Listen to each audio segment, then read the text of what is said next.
আসসালামু আলাইকুম। আজকে আপনাদেরকে নিয়ে আসছি স্মার্ট চার্জিং মেশিনের প্যানেল বোর্ডে। তো আজকে আপনাদের সাথে একটি গুরুত্বপূর্ণ তথ্য শেয়ার করব।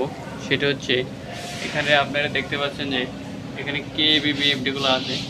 তো আজকে আমি কেবি বিএফডি এক্সটার্নাল কানেকশনগুলো ঠিক রাখবো এবং মোটর খালি বাহির থেকে বিএফডিতে চালাবো।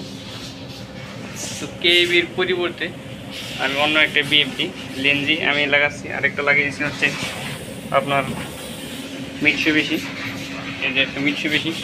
কেবির পরিবর্তে কমিউনিকেশন সবগুলো ঠিক থাকবে এবং এক্সটার্নাল কানেকশনগুলো ঠিক থাকবে।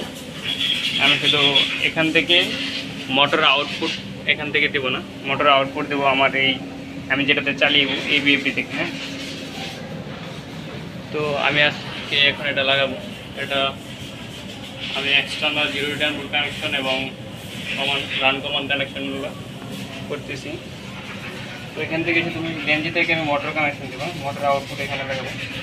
এখান থেকে আপনারা দেখতে পাচ্ছেন মোটর আউটপুট খোলা আছে, মোটর আউটপুট খোলা আছে। তো কেবির পরিবর্তে অন্য একটি বিএফডি দিয়ে আমি মোটর চালাচ্ছি।